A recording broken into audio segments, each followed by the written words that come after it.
What is going on, everybody? We are back with another CCW review. I am Nick. And I am Joe. And we are talking about AEW Dynamite from the 13th of May, 2026. Please remember, next week we have another 3-hour show because fuck me. But the good news is I don't watch a whole lot of wrestling, so it's not that big a deal. Yeah, since we've given up on WWE and their dumb shit, my Mondays are so much better. And it's not even that the wrestling part of WWE was the problem.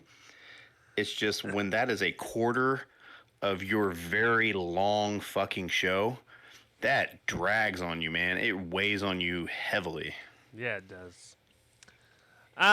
But you know what also you know what the good thing about not watching Raw is?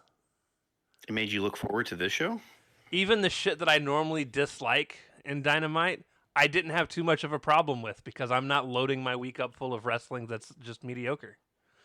I had several issues with this show, but we'll get to it. I had a few myself, but You did make sure my audio's on, and we're not going to do 40 minutes of this. And yeah. No, that's the first motherfucking thing. When I told you I was ready, I was ready. I was just thinking. I was like, man, we haven't done this in a few days. Well, about a week. Saturday. Like, yeah, that's right. The 1 hour fairway to hell collision. Yes. So we started off earlier today. MJF gets stopped by Renee in the parking garage, and she asks if he's really willing to put his hair on the line. He just starts to walk away, but before he does, every bald person that works for AEW starts walking past him in some way, shape, or form. We're talking. They were all in that parking garage. We're talking referees. Johnny Hungy made a fucking appearance. Yeah. Like everybody, every production person, the stagehand. The only bald person that didn't make it into this little segment was Taz, but he was on at the announce table. He was on commentary and made a comment immediately after it. He's like, couldn't be me. Even Tony Schiavone made me pop because he even said something actually funny for a change. It's like, I didn't realize all these this many bald people worked for AEW. Right. Let me turn me down a little bit. Boop, boop, boop, boop, boop. All right. So, yeah, it stops with Ricochet. Ricochet has his hat on, and he takes his hat off and puts his arm around MJF, which is our thumbnail, by the way. And he's like, you know what? Nice. You're going to look great. Not as good as me, though. And then he walked off, and I laughed. And I loved the whole segment because, like, him being that paranoid about being bald it's everything that I've ever would want anyone in a hair versus hair match to be. Like, right. Honestly, with the beard and stuff, there's been mock-ups, people mocking him up as bald. Just look like Triple H. Doesn't look that bad. He doesn't look that bad. Moving on. So, match 1 is our 10-man match that we get every fucking show. It's Tommaso Ciampa, the Dogs, which are David Finlay and Clark Connors, and FTR, Daxon Cash, versus Orange Cassidy, Nicholas and Matthew Jackson, Cope and Christian. Yeah, this is my match of the night. It was okay. It was okay. This match would have been so much more entertaining if I hadn't seen it 4 times already. Yeah, well, he's starting to book all the shows like they're collisions. It's like, all right, you got to have at least 2 really large multi-people matches. Yeah. One for the ladies, one for the men's, a squash match, at least one. It's very collision formatted.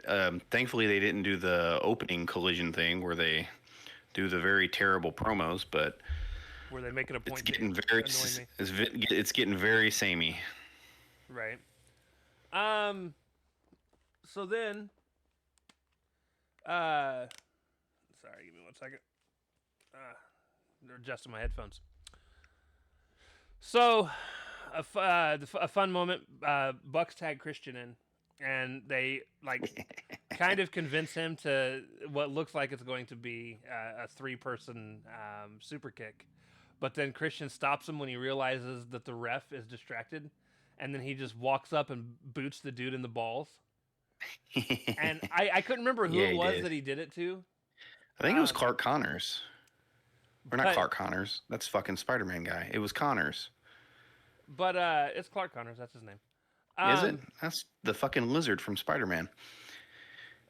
But yeah, so they do that, and then the Bucks end up hitting their super kick. It was pretty funny. Christian was the MVP of the match for me. He Yeah, had he was. multiple spots where he was Speaking hilarious. of which, OC and Christian come face to face, and OC starts to do his pockets thing, and then Christian stops him, like, "No, we're not doing that." And so then OC grabs his hands and forces his hands into his own pockets, and then he puts his hands back into his pockets. And at that point, Christian said, "Fuck this," and he grabbed OC and tossed him over the ropes onto the group of people down on the floor. It was fantastic. Yeah. Christian was putting in the comedy work today. He's a great straight man. Yeah, he is. Then we get one of the ugliest shatter machines I have ever seen in my life on Cope. I'm just glad they didn't hurt him, because somebody was way ahead of the other and pulled his head way far down below his legs. That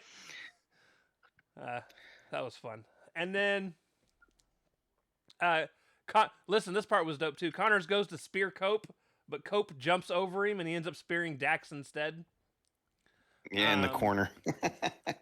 At that point, the faces are all in the ring, super kicking people. OC hits an orange punch on Connors. Cope hits a spear of his own on Connors, and then gets the pin. And then Christian comes in and he's busted open. Have no clue how that happened. But It was when he dove to the floor, I think. somebody probably went to go catch him, and he probably caught a fingernail. But Yeah, he caught a stray. yeah, so that's that is that match. I enjoyed it. I'm so tired Yeah, of this it was match. fun. Yeah, they've done it, 3 weeks in a row now? And now the dogs are in another 10-man match. I don't know. I just Yeah, I'm so disappointed in not the dogs being in the match, but I'm so disappointed in Andrade getting looped into that silly ass match. I figured it was going to be him though. Although I'm a little disappointed he's not in the fucking tournament. Yep. But we'll get to that. Backstage earlier today, I guess. Will Ospreay is actually training with the Death Riders. And Mox is trying to show him submissions, and he's like, you need to focus on things. And he says something about, Ospreay used to fly like a bird. And he's like, but in life, things start to happen, get married, have kids, things like that.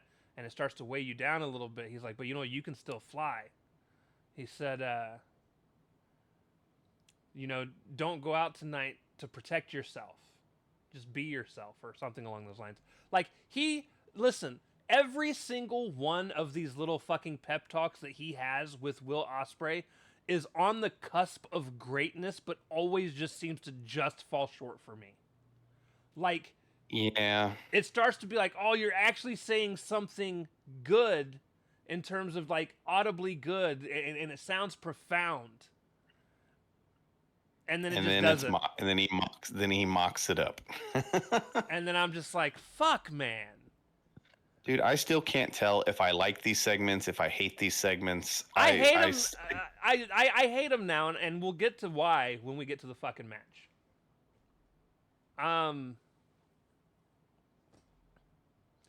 Anarchy in the Arena hype package, where they're like, hey, look at all the Anarchy Arena matches we've had. Woo! Yeah. Yay. At which point, Ricochet is backstage, and he's got him, Goa, and Davis with him. And he's like, hey, talked with Don Callis, and look who we got on our team. And then, Andrade steps in. And then as Andrade stands there, he's like, oh, and by the way, hey, Bucks, there's two guys, absolutely hate you, so it was easy to get them to agree to join me. And at that point, I mean, I already knew. When we talked about who else was going to be added into this match a couple weeks ago, I had already mentioned I was pretty sure the dogs were going to be in it. Yeah, it just made sense. They needed something to do for the pay-per-view. This Right. was going to be a huge multi-person match. It just made sense. So yeah, the dogs come over and they're like, "Oh, we're gonna hurt you. You know, any chance we get, whatever." Um, It's very dog-like there. and then the Tonga Leona or Toa Leona decided he was going to plow through everybody to scream into the camera as it was fading to black because that was necessary. But yeah, I listen. I'm gonna enjoy the match. I've liked every Anarchy in the Arena match I've seen. I just It's going to be cheesy and chaotic, and it'll be fine. It's going to be 6 groups of people in 6 different locations fighting one-on-one all over the fucking arena. The only thing that sucks is I would be pissed if I was in the crowd and I paid to then have to watch a match on the big screen at the event I paid many hundreds of dollars to go and see. I mean, I feel like that's wrestling in general. There's a lot of matches that are like weird shit. Could you imagine going to fucking WrestleMania and then having to watch the big screen to watch Goldust versus some other dude in a fucking back of a flatbed truck that's flying It was down the Roddy. It was Roddy Piper, Yeah, and Roddy that was Piper. the Hollywood backstage brawl. Yeah. Yes. Listen, as a viewer from home, it was pretty cool. But you know what? When you're in the fucking stadium, They eventually ended up in the arena. oh, I know. This will be pre-taped a few days beforehand. No, this one won't. Yeah, they will. They're not going to be at the stadium. No, this is the normal in stadium match. We had this discussion. It's the other one that you said was pre-recorded. Oh, I'm thinking of the Stadium Stampede, aren't I? Yeah. Uh, This is just gonna move from the ring to all over the arena. okay. This will be less interesting then. Well, it'll be more interesting for the people in the building. Yeah. I was thinking we were going to get some crazy pre-recorded shit that was going to be insanity. Right. So yeah, match 2, Speedball Mike Bailey versus a dude named Westbrook. Listen, the best part about this match was how bad Westbrook fucked up. All right. Yeah, dude. I don't, dude. So number one, I don't even know how you fuck up that bad. It was like he intentionally fucked up on purpose, and then tried to cover it. It was weird. So it looked like he tried to do that thing that what's his face does. Is it Javon Evans, where you dive into the ropes and bounce off with your shoulders? Instead, it just looked like he flipped himself into the turnbuckle. Which is what he did. He whatever it was fucked. And I laughed. And then he was supposed to end up on the apron somehow, so he flipped himself into the turnbuckle, got up, and then quickly got himself out onto the apron. And Mike Bailey's just sitting there, literally just starstruck and shrugs, like, "What? The thing is, what is happening?" The thing is, too, I'm gonna be honest with you. Up until that moment, the match was perfectly fine, and I was even like, "Hey, this Westbrook dude's not that bad." And then it was very brief, though. It was barely started. And then this happened, and then I was like, "Well, there was your chance." I don't. It's like Speedball shrugged, did his little spinny kick thing, and that was it. It's like the referee. It's like the referee's like, "Yeah, you're not gonna recover from this. We're going home right now." So yeah, he wins with his double knee move. And then Kevin Knight was with him ringside, so Kevin Knight gets in the ring, and they're like, "It's time for the open challenge."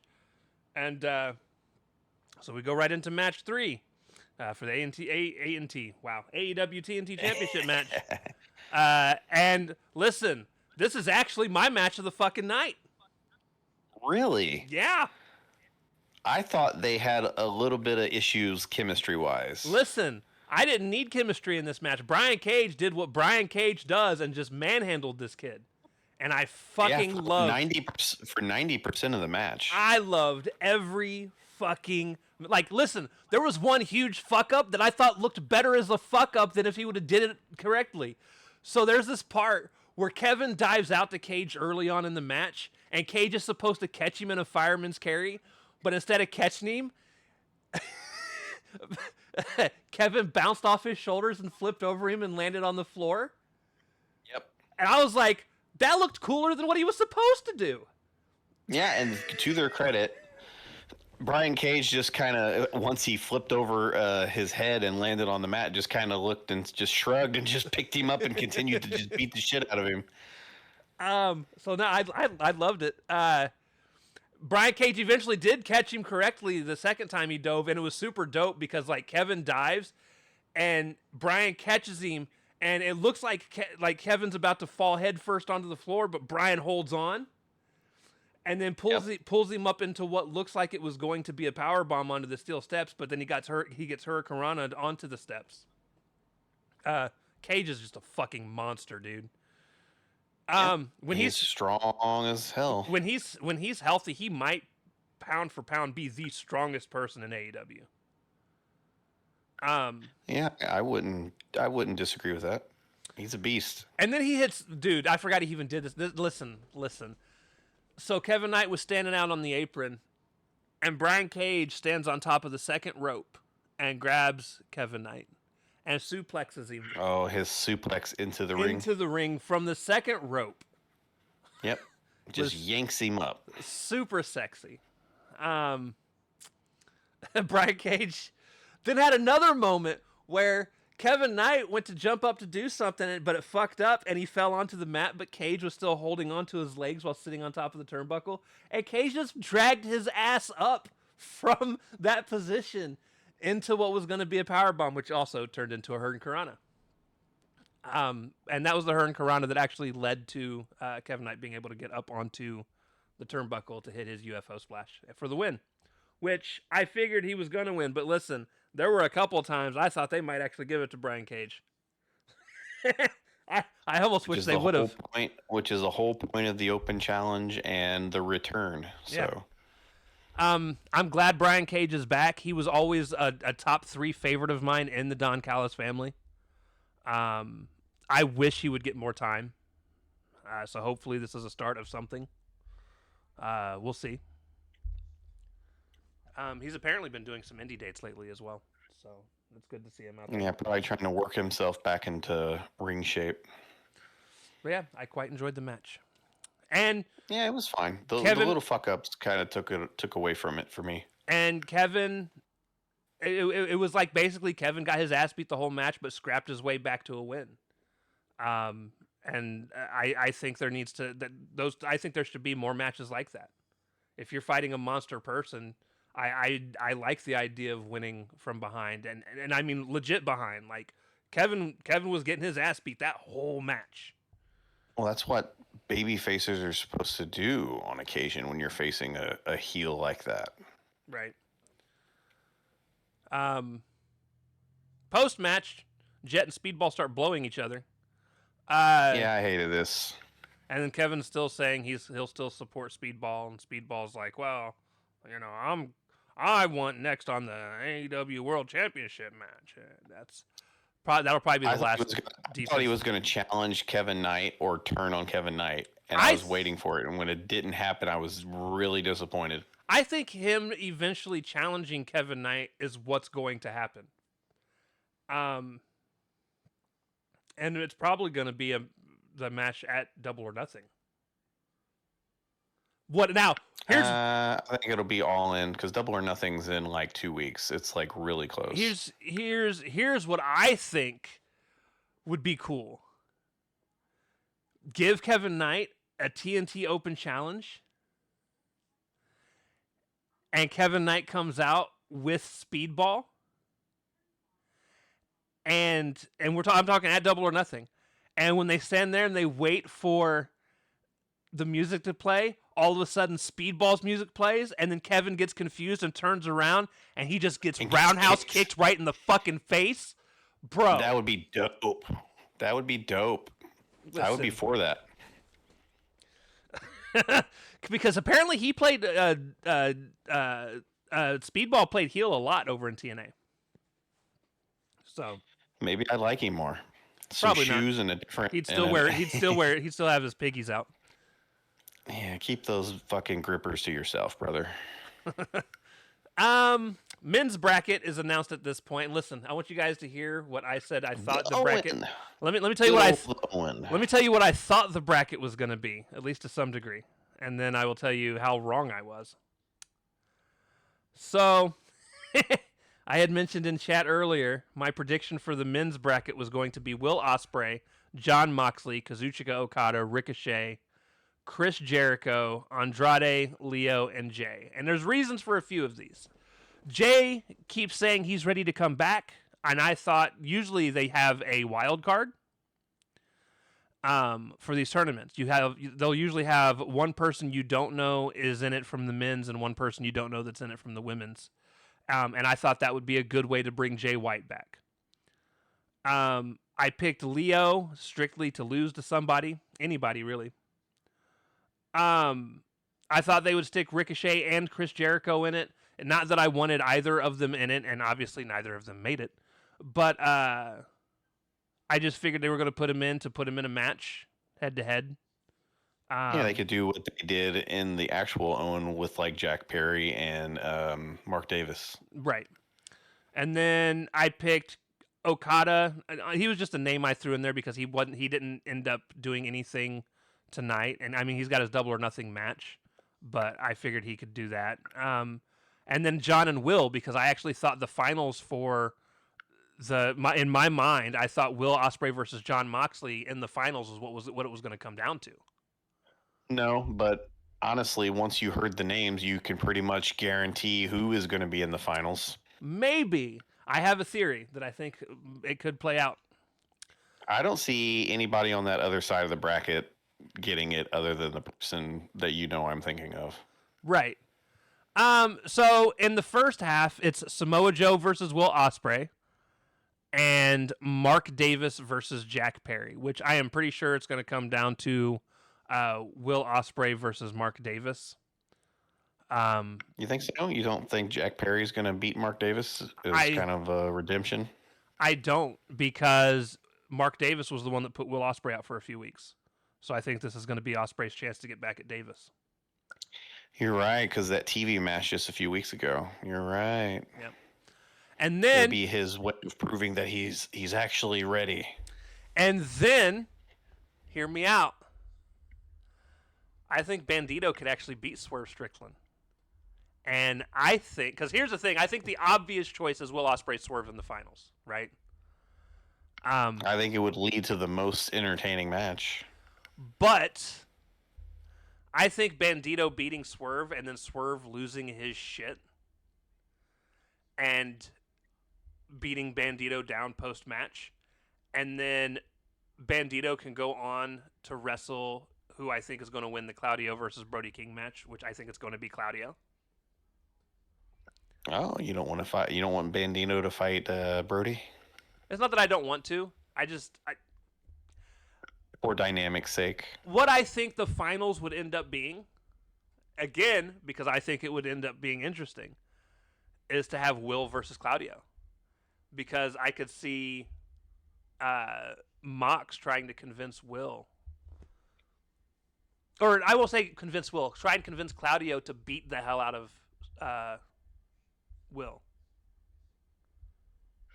He is Mox's right-hand man. He is. Now, the most likely scenario is Will Ospreay versus Swerve, because let's be fair. That's they'd kind of have they'd probably have a banger. They'd probably have a banger. I wouldn't be mad at Will Ospreay versus Bandito in the finals either, though. That'd be fun as well. No, I think it would also be good, but well, it depends. What Will Ospreay are we getting? Are we getting normal Will Ospreay, or are we going to get Death Rider Will Ospreay? Yeah, and that's where we're getting to here soon. So, backstage, Jack Perry cut a pretty decent promo. He said basically saying fine. He was better than Mark Davis, and if you don't like that, fuck you. Yep. I like that. That's his new quote. If you don't like that, fuck you. It fits him. Fits him. Um, Match 4, Will Ospreay versus Ace Austin. I want you guys to understand something. Will Ospreay is my favorite active pro wrestler right now. Mm-hmm. But if he keeps wrestling like this, that will stop. This match just seemed like it was stuck in one particular gear and never escalated past that. Like,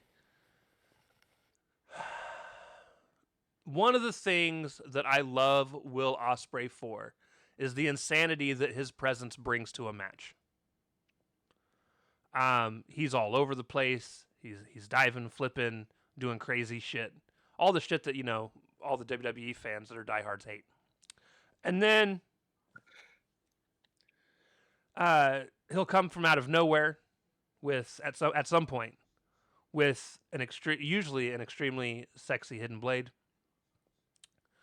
or 3 of them, sometimes 5 of them. It just depends. It just depends on who he's fighting and how many he thinks he needs. And on occasion, he'll hit him with his little what the fuck is that move called?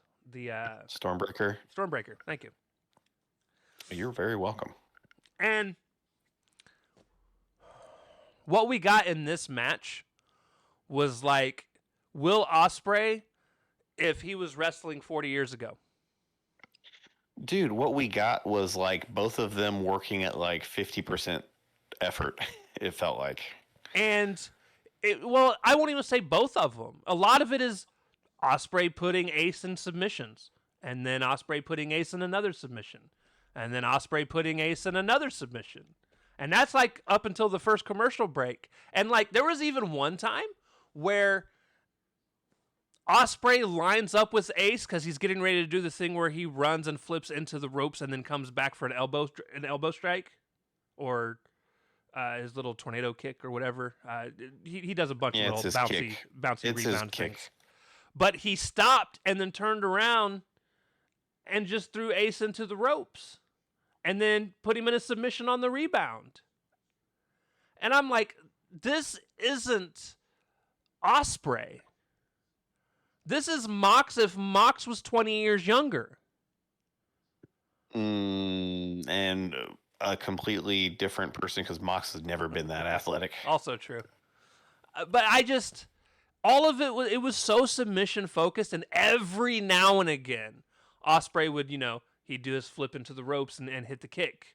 Or he'd do his he did an Oscutter. But this is like one of the most boring because of Ospreay matches I've ever seen, and that's weird to say. Yeah, it was weird. And then it's like Will just decided to wrestle a completely different style out of nowhere. Right. And yeah, it's a lot of doing submissions and being overly aggressive. Like he did the stupid the stupid hand elbow stomp thing where you put someone's hand down and their elbow sticking up and you stomp on their elbow and it's supposed to hurt. Like that's a heel tactic. And that's something Ospreay hasn't used, at least not since he was a heel. And now he's going to start doing shit like that, and I was just like, ugh. Yeah, the next thing you know, he's going to start doing like slow joint manipulation things like Moxley does.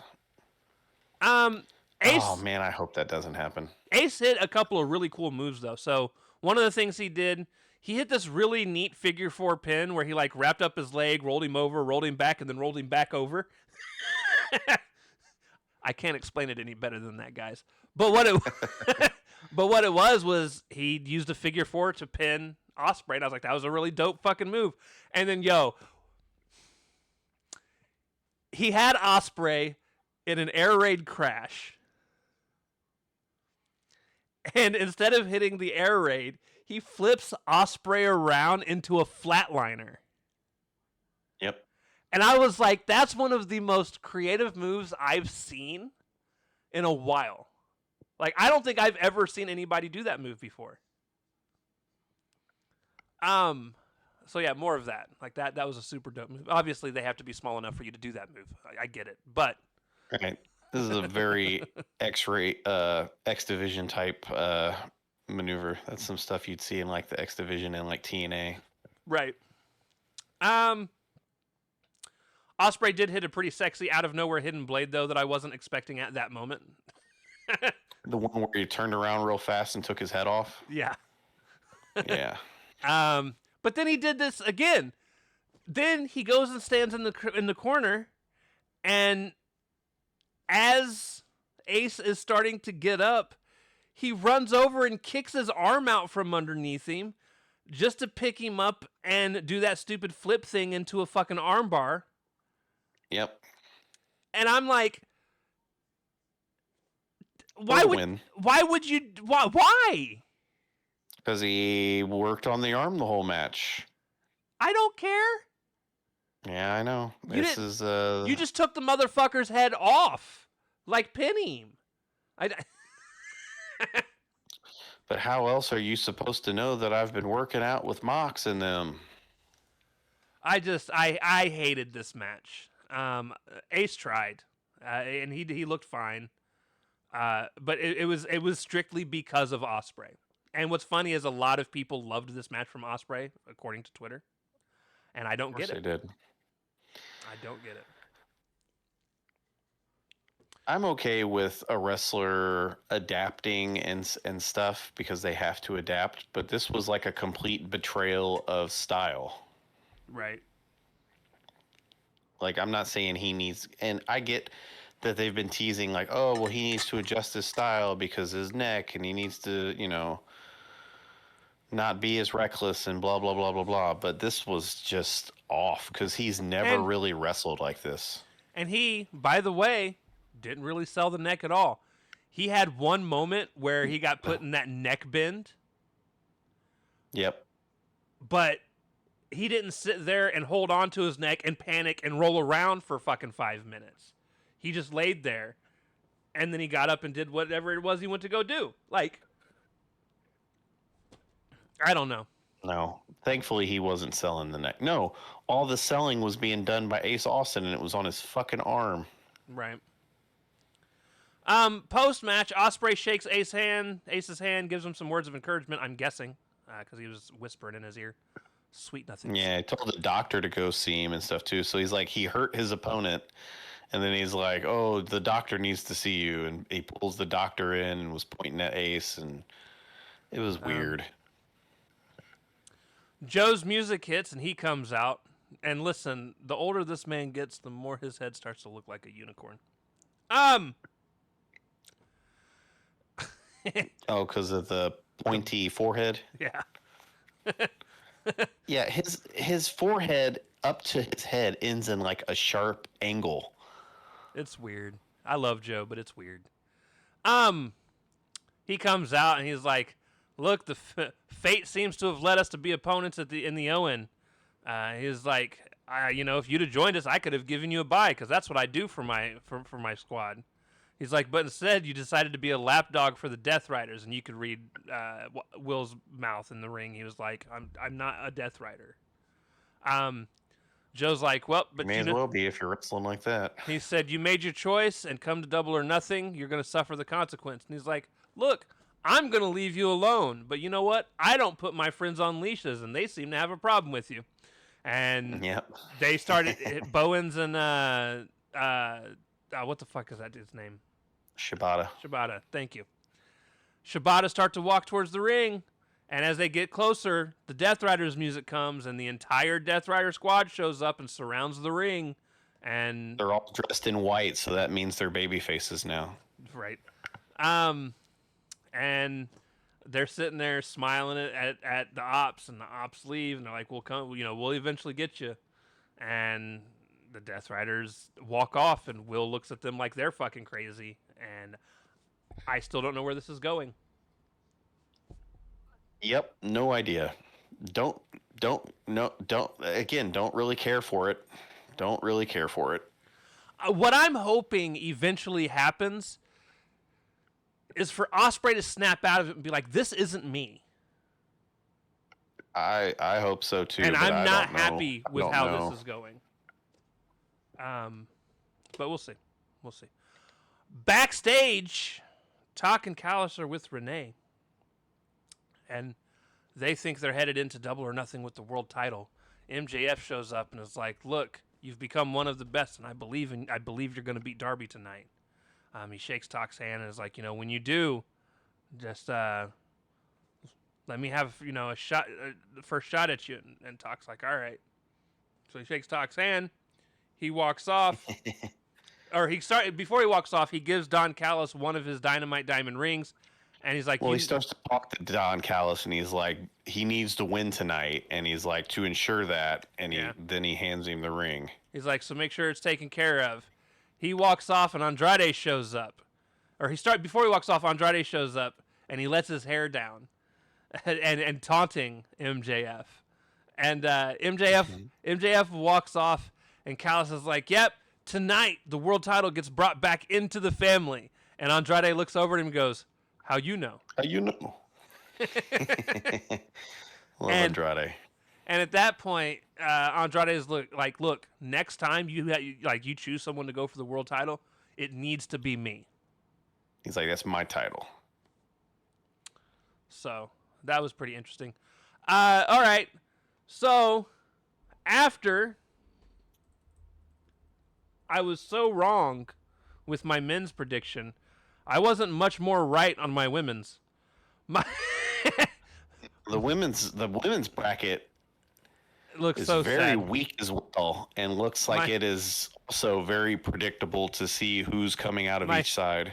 My predictions were Thunder Rosa, Athena, Queen Aminata, Mina Shirakawa, Persephone, Harley Cameron, Marina Shafir, and I think Mercedes Moné as the wild card. You got some of those people. I got a couple of them. So, in the first round, it's going to be Persephone versus Hazuki, whoever Hazuki is. One of the CMLL girls, I think. I would assume as much. And then Willow Nightingale versus Alex Windsor. Now, what's funny is I actually had Willow and Alex both on my first draft. And then before I got to thinking about it, I didn't think they were going to put Willow in it because she's the TBS champion. So I was like, so there's no reason for her to be in it right now. And then I had Alex in it. Because if you remember, I even said afterwards, I said if it's not Athena, it's going to be Alex because I thought it was going to be one of the two of them. No, because I made snide. Did you know she's marrying Will Ospreay comment? Right. Now, with that being said, though, the reason I took Alex Windsor out is because I figured I don't actually know. I thought I had a much better bracket, if I'm being fair. I don't disagree. Some of the, I don't know. I'm not feeling a lot of this. So, with that being said, the second one is Mina Shirakawa and Athena, which I did get both of those ladies right. So those are 2 of the 3 out of the 8 that I got right. 2 of the 3 out of the 8. Yes. That I got right. So Mina versus Athena, and then Sky Blue, so she can go lose to Sari. Yeah, whoever the fuck Sari is. She's the chick from CMLL. She's wrestled. Oh, I'm sure she has. I just can't remember. Or so she didn't. She must not have stood out. Oh no, she's from somewhere else. She's just from Japan. She's from Stardom, which is probably what that other Hazuki or whatever is probably from Stardom as well. She is a one-time IWGP Women's Champion. Yeah, so she's from New Japan. Yeah. She has wrestled in AEW before, though. I recognize her. Sure. And then, yeah. Anyways. So, yeah, that's the women's bracket. A bunch of people, we have no clue who they are. And so, who's in the finals? Oh, that's going to be Athena and Willow. Easy. Yes, sir. And Athena's going to win. She fucking better. For the love of everything that's holy. And then she can go on to be the one to beat Tekla, and I wouldn't even be mad. I would be thrilled. I would be over the moon. And I think and then that Mercedes match can come back. I think that match would be a fucking banger. I don't disagree. Ooh, chills. Anyways. Then Mercedes can come back and they can feud for a little bit. Exactly. I don't want Mercedes to take the belt off of Athena anytime soon if that were to be the case. Me either, but at the same time, I also don't want Athena to be the forever AEW Women's Champion. Like, I don't... No, but she's never even been any AEW Women's Champion. I know. Backstage, oh god, the conglomeration are backstage, and Kyle thinks that OC and Roddy should go for tag gold because I was mad. He wants to go for the Continental Championship. Which I wasn't mad about, but then I was mad that I don't know. I have conflicting feelings about that. He's still mad at Mox and wants to take Mox down. And then Willow's like, I'm going to go on to win the women's tournament, and then I'm going to continue to hold all the gold in AEW. And I was like, shoot me. And then you ain't got to the part yet. And then Roddy, you can blame him for this. He calls in Mark, and Mark's like, I want Ciampa next week. And then he just said a bunch of fucking gibberish. And then he goes into a rant that I have no clue what the fuck he said. He doesn't even know what the fuck he said. It was just gibberish. Yelling gibberish and syllables, and I don't know what the fuck he... Like, apparently he wants to wrestle the next 2 weeks or whatever. He was talking about, next week we gonna conglomerate, and that was the last word I fucking stood. Yeah. He's not a wordsmith, that's for sure. He's like one of those guys who for Christmas gets one of those word of the day calendars and then tries to squeeze that word into sentences for that day to make himself sound smarter than he actually is. Right. Match number 5, the Triangle of Madness versus Sheeta and the Brawling Birds, and this is every bit as bad as I thought it was going to be. It was by far the worst match of the night, and that's saying something because there was a squash where a dude flipped himself into the turnbuckle. Tekla uses her world title. The only thing I did like how it ended. Tekla just said, "Fuck this." You know why? Because you had to see Rosa. No, because the camera was behind her, so you could see that stupid hater didn't go towards the person to do the clothesline. She literally ran right at Tekla to get hit by the title. Yeah, but that could be excused as her coming after Tekla because she's seen Tekla get in the ring. Yeah, but that's not what it looked like. But Tekla was just like, fuck this. She took Hater out with the world title. Got the disqualification. The refs come in to try and break up the beatdown that they're doing. Julia missed it in one of their faces and made me laugh. Yeah. At which point, Sheeta just walked off during all of this because she was like, I don't want anything to do with this. And that also made me laugh. Yeah, it was bad. And that was fine. The ending of that was fine. The rest of the match sucked. I don't care about the match. But the ending was fine until Aew, because Rosa, Thunder Rosa, Willow Nightingale, and Mina all came out to help. And yes, yep. my exact notes said Aew, Rosa, Nightingale, and Mina came in to help. Like, why did you put yourselves into this? Like, I don't care. To stop the Triangle's reign of terror. What reign of terror? They usually sit in the fucking audience and watch their friends get beat up. That's not a reign of terror. Yeah. Or, no, they wrestle bad trios matches on Collision. Like the moment Rosa, Nightingale, and Mina showed up, I was like, yeah, I'm done. Next. Thank you. Next. We get one of the worst vignettes I've ever seen in my life. Whoever was in charge of putting together Rush's vignette, it was terrible. Why are they still building up Rush? For what point? They do this like once a year where they like really try to like build up Rush and then it never goes anywhere. Because if you play with the when bull, you mess with the bull, you get the horns. It was like the whitest guy ever did the fucking vignette voiceover. And the bad thing is, I like Roosh, but this shit ain't working, man. Well, no, because all he's doing is he gets in squash matches with people named fucking uh, Westbrook. General Superstar number 3, and they don't matter. So he wins a squash match, and then he grabs the mic and says the same thing every time. If you mess with the bull, you get the whore, because he can't say horns. And he's just missing that N, man. It's just like the slightest of N. He's missing the N-E-S. He's missing the whole end of the fucking word. It's not even N-E-S. I added an E. My bad. N-S. Okay. But still. I was about to Andrade. How you know? How you know? Yeah. No, the actual vignette itself was just poorly done. Like, they're usually really good about putting together a pretty decent vignette for somebody. This was not it. Combined 523 days as Ring of Honor World Champion or some shit. I don't remember exactly what it was. Something along those lines. All right, AEW World Championship match. Konosuke Takeshita versus Darby Allin. It was a spectacle. It was a car crash. It was a car crash. Tak hit a blue thunder bomb onto the floor from the apron. Listen, I missed this move. I missed this move. It was gross. Twice. I had to watch it a third time to actually catch it.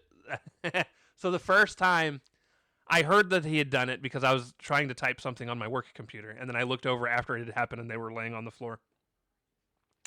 And I was like, well, that sucks. They went to commercial break. They come back from commercial break, and they're like, let's show you the move again. And I didn't hear that part. And then it was like, yeah, that was a sick blue thunder bomb. And I look over, and in the video that they had just shown, they had already been laying on the floor for however long. And I was like, so you got to see the exact same thing twice. So I actually stopped working and hit rewind so I could see the fucking move. Listen, the sexiest move of the entire night, though. You hated this so much. That top rope German suplex was so good, dude. So good. I will say, it was very well executed. He could have severely hurt that man. And he held on. He held on. I was okay. So they do German top rope German suplexes fairly, often, but they're always release and they always do the flip. Right. No flip. Held on. It was very well done, but after the blue thunder bomb, I'm just like, ugh, why? Why? I loved it though, because I'm a sicko. Darby style match is just not for me. I can still go back and watch motherfuckers drop themselves on their heads in backyard wrestling videos. So, but I cannot watch. Those people are just idiots, though. I learned I cannot watch Juggalo Championship Wrestling. So there is that, and they don't even do dangerous shit. That shit was just stupid. It's just stupid and poorly done. I watched a dude light his hand on fire and punch another man in the face, and I'm like, why? I don't like. It reminded me of the guy that I'm not going to mention his name, but he was like, pretend this is a fireball. Like, that's what I thought of, right? I bet you did. Immediately. I bet you did. I was like, come on. Anyways, during the match, El Clone comes out to distract the ref. Don Callis gets up, gives Tak the ring. Tak looks at it, and he's like, no. Then he throws the ring, and Don Callis is all pissed off. And it's funny because Don Callis makes it back to the announce table, and he's like, some people just need to learn to listen. Some people just need to learn to listen. He needs to just run the play. He's going to get jumped out. It's absolutely going to happen. I wish they'd fucking just get it over with. Eventually, Darby reverses a suplex into a scorpion death drop onto some steel steps. It was actually a pretty well done reversal. Yep, it was fine. Darby hits a few more coffin drops after that for the win. I actually enjoyed the pack match Wednesday a little bit more myself. But I did enjoy quite a bit of this. Post match, Darby, in between heavy breaths, calls MJF out for the contract signing. MJF's Which sucks because they advertised the fucking MJF was going to talk afterwards, which made you already know that Talk wasn't going to win the thing. Which, yeah, I get it. It's pro wrestling. Duh. Of course he wasn't. But I don't know. Little things like that bother me. right. MJF's music plays. He comes out. Darby goes ahead and signs it. MJF is reluctant, and he's like, Darby, you have as much of a chance to hold the world title again after you lose it as Adam Page, and I get that. He says, Darby says, only someone vain cares about a legacy, because MJF was talking about, I'm going to be the greatest of all time, and blah, blah, blah. And Darby's like, yeah. Legacy is the only thing that matters, blah, blah, blah. Darby's like, yeah, I don't give a damn about a legacy. I'm here for the now. And he's like, I live for the now. And which he's no like, shit given how you wrestle. He's like, at Double or Nothing, I'm going to make MJF a bald-headed bitch. At which point, MJF signs the contract and then beats the shit out of Darby. As he's beating the shit out of Darby, he gets ready to... He sets up the top rope tombstone on Darbs. And Kevin Knight jets down to the ring. And jets down. I see what you did there. That was intentional, but it was spur of the moment. It just popped in my head. I was like, that's great. I see what you did there. He comes down to the ring, and MJF bounces. And this confused me, because I've been thinking this whole time that Kevin Knight was the one that's going to end up going heel. But if he's doing stuff like this, it doesn't make sense for him to go heel. So now I am starting to think it's going to be Speedball. Because I think Speedball is eventually just going to be like, I'm tired of you talking about you're going to be by my side, and I haven't done shit. I think he's going to get tired of being the sidekick and being second fiddle. So maybe he'll join the Hurt Syndicate. Anyways, the Hurt Syndicate. The irony like and hilariousness would be fantastic. Well, I mean, MVP's working with Jericho, and they literally have come to fists. So Yeah. It's pro wrestling, man. And that's the end of the show. Listen, not having Raw is making this so much better for me, because even with the dumb shit that happened tonight that's not great, I still really enjoyed it. I liked the show. It was fine, but there was some so out of 10, this was a very 4 to 5 out of 10 episode for me, right? Right. But even with it being that low, it went by at a good pace. It's just a lot of the stuff just didn't hit with me. So mine is probably more in the 7s. A big problem I had, listen, people are going to be like, well, that's a stupid thing to get bummed out about. I think both the Owen tournaments, a tournament I am usually excited for, and both of them are not very good. They just decided to not fill them with their best wrestlers for some fucking reason. Listen, right? It's a single elimination tournament. They're only losing one goddamn match. If they can't survive losing one match to a person that's on their level, that's terrible. The women's alone, you filled it with... The women's is really weak. First and foremost, Queen Aminata comes back, has the best match she's had in her entire career in AEW. Hasn't been back since. This would have been a perfect time to get her more involved. Especially if you want to showcase her at some point. Have her wrestle Persephone. Why are we not bringing Monet back? Yeah. You could get Monet. It could come down to Monet and Athena. Athena can win. And then when Athena cashes in that stupid belt to win the world title, then you have a reason for her and Monet to have that feud, because they've wrestled. That would be twice they've wrestled now. Right, because that's what it's going to be for All In. Yeah. It's their biggest show of the year. That's what the match is going to be. They'll probably try and shoehorn it into a 3-way to get Tekla involved, but I don't want that at all. Listen, someone's got to eat the pin. I want Tekla to go off on her own and get out of this fucking triangle of mediocrity. Hey, you leave the triangle alone. They're bad. Yeah. But and but and not in a good way. I like seeing them on my TV. Um, I just like somebody having the creepy gimmick. All right, no one does it anymore. It's like my favorite Well, gimmick in wrestling. Tekla could still do her Nah, her nah. normal She's all shtick. I'm toxic. So like that's her thing. She's not like evil. All right, I like the evil gimmicks.